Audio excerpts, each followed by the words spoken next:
எல்லாருக்கும் வணக்கம். இன்றைக்கி நாங்கள் இட்லி செய்கிறதுக்கு என்னென்ன எந்தெந்த அளவில் தேவை என்று சொல்லி இப்போ நாங்கள் கலந்து கொள்ளுவோம். இட்லி அரிசி இந்த கப்பால் 4 கப்பு நான் எடுக்கிறது. 4 1 கப்பு உளுந்து 4க்கு 1 வீதத்தில் நீங்கள் செய்தீங்கள் என்று சொன்னால் இட்லி நல்லா சாஃப்டாக வரும்.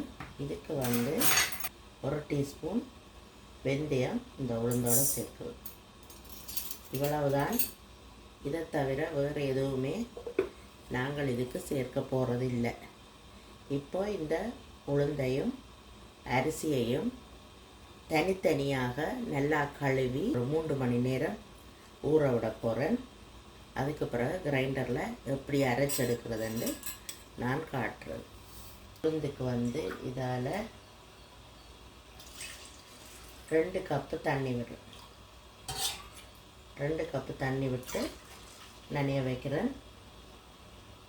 அரிசிக்கு 4 கப்பு தண்ணி விட்டு நனைய வைக்கிறேன். தண்ணி கொஞ்சம் பத்தாமல் வந்தால் நாங்கள் பேர்ந்து பார்த்து கொஞ்சம் சேர்த்துக்கொள்ளலாம். மூடி போட்டு வைப்போம்.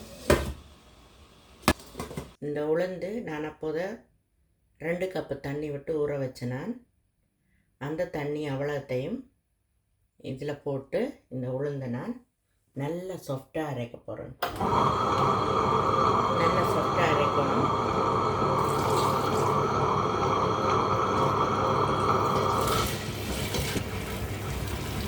இந்த உளுந்து 45 நிமிஷம் அரைய வேணும். நல்லா சாஃப்டாக அரைக்க வேணும். இது கிடைக்கிட நாங்கள் தண்ணி தெளித்து தான் அரைக்க போகிறோம். நல்லா அப்படி கையால் முதல் வெறும் கல்லில் உளுந்து ஒட்டி கொள்ளும். அதுக்காக கையால் நல்ல விதமாக எடுத்து விட்டுட்டு நாங்கள் இது அரைப்போம். நான் அந்த உளுந்து ஊற விட்ட தண்ணியோ உளுந்தையும் விட்டுட்டேன். இப்போ எக்ஸ்ட்ரா தண்ணி கொஞ்சம் வச்சுருக்கிறேன் தெளித்து அரைக்கிறதுக்கு. வாங்க பார்ப்போம். நல்லா பொங்கி அரைப்பட்டு கொண்டு இருக்குது. இப்போ இதுக்கு கையை தண்ணியில் நினச்சிட்டு ஒருக்கா கிளறி விடுவோம். தண்ணி தெளித்து தான் அரைக்க வேணும்.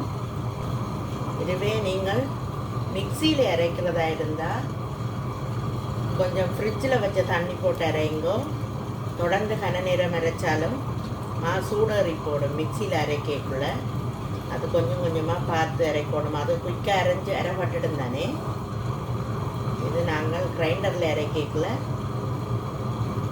45 நிமிஷம் இந்த உளுந்து நல்லா அரைப்பட வேணும். அரைக்க தொடங்கி 1/2 மணி நேரம் ஆயிட்டுது.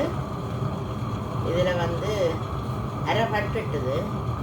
இந்த பாருங்க, இன்னும் ஒரு கொஞ்சம் தான் கிடக்குது. இன்னும் ஒரு 15 நிமிஷம் இது அரைப்படட்டும்.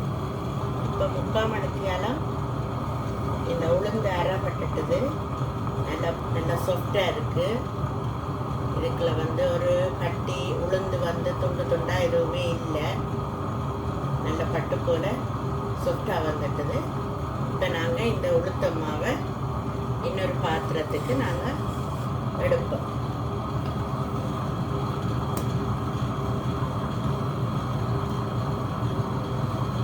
பயப்பட தேவையில்லை.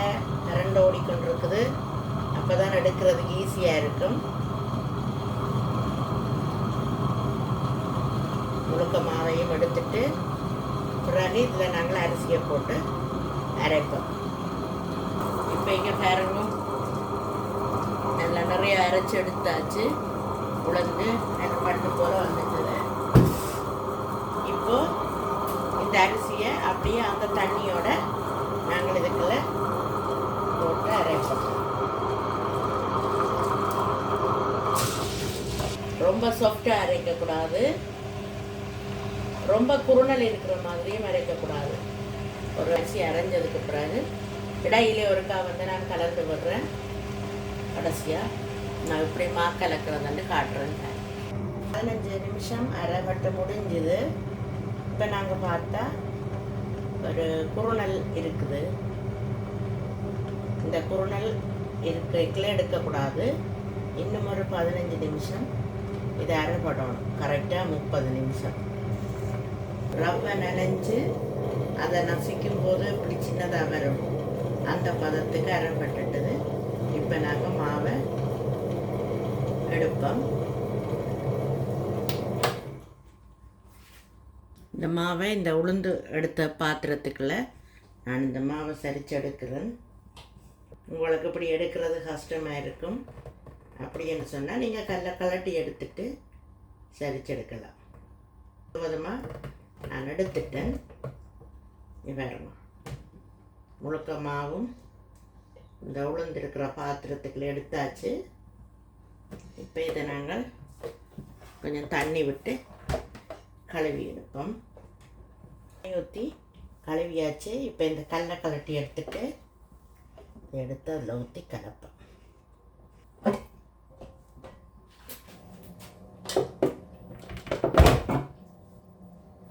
இப்போ இது கொஞ்சம் தண்ணி தான் நான் விட்டு இந்த இதை நான் கழுவி எடுத்துருக்கிறேன். கணக்க தேவையில்லை. அதையும் இந்த மாவோட கலப்பம்.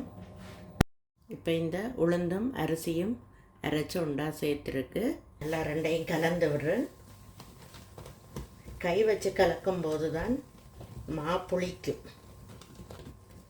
ஒரு 12 மணி நேரம் கழித்து இட்லி அவிக்க எடுக்கும்போது உப்பு போட்டு மறுபடியும் ஒருக்கா கலந்து விட்டுட்டு இட்லி அவிக்கலாம். பாருங்க, இப்படி ஊற்றும்போது கலந்து ஊற்றும்போது இப்படி தொப்பண்டு விழாமல் இப்படி ஊற்றணும். கரண்டியால் ஊற்றுற மாதிரி இப்படி எடுக்க இப்படி தொப்பண்டு விழுந்ததுன்னு சொன்னால் கலப்படை இல்லைன்ற அர்த்தம்.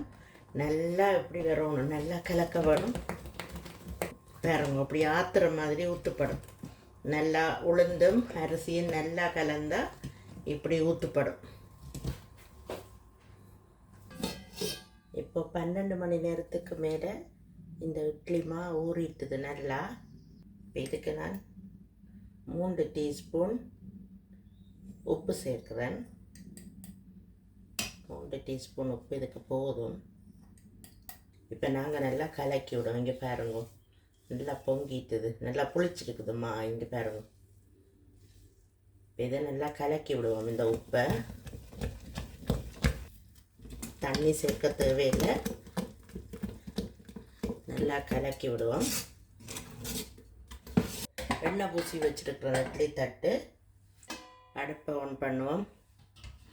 நான் ஒரு துணி பாவிக்கையில் ஒரு குட்டி குட்டியாக ஹோல்ஸ் இருக்கிற தட்டு தான். ஆனால் மா வெளியில் வராது. நல்லா ஃபுல்லாக ஊற்ற தேவையில்லை. இப்படி ஊற்றினா போதும். ஏன்னாண்டா பொங்கி வர நல்ல பெருசு பெருசாக வரும்.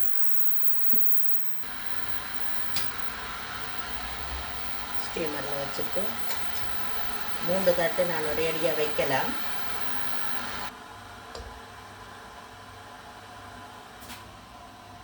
மூடி போட்டு ஒரு 15 to 20 நிமிஷம் இது நல்லா வெந்துடும். தக்காளி சட்னி செய்கிறதுக்கு நான் ஒரு பெரிய வெங்காயம் எடுத்துருக்கிறேன். நறுக்கிட்டு நான் இதில் போடுறேன். 2 தக்காளி எடுத்துருக்கிறேன். 3 காஞ்ச மிளகாய். கணக்க உரைப்பு தேவையில்லை. உரைப்பு தேவைன்னா நீங்கள் கூட போடுங்க. நான் 3 காஞ்ச மிளகாய் இதில் போடுறேன். இதுக்கு அளவான உப்பு போடுறேன். கொஞ்சம் புளி அளவாக இவ்வளவு காணும். இவ்வளத்தையும் அரைச்செடுப்போம். இட்லி அவிஞ்சிட்டுது. இந்த இட்லிக்கு கொஞ்சம் தண்ணி தெளித்து எடுப்போம்.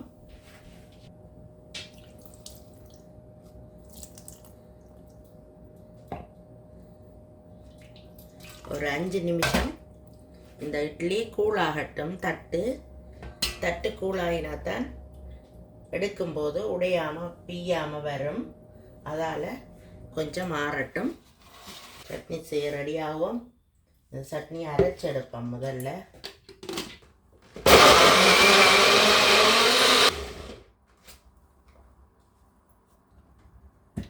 தேங்காய் எண்ணெய் போடுறேன். கொஞ்சம் கடுகு உளுத்தம் பருப்பு போடுறேன். கொஞ்சம் சோம்பு, கறிவேப்பிலை, இந்த அரைச்சி வச்சிருக்கிற தக்காளி, வெங்காயம், காஞ்ச மிளகாய் சேர்த்து அதில் ஊற்றணும்.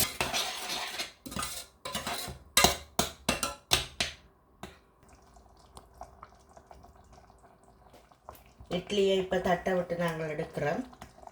பாருங்க, நல்ல ஈஸியாக நல்லா குண்டு குண்டாக நல்ல இட்லி வருது. பாருங்க, தட்டில் ஒட்டாது. நல்லா சாஃப்டாக வந்திருக்கு இட்லி. நீங்களும் செய்து பாருங்க. இதே அளவு 4 கப்பு அரிசிக்கு 1 கப்பு உளுந்து போட்டு தனித்தனியாக அரைக்கணும். 1 டீஸ்பூன் வெந்தயம் போட்டு நான்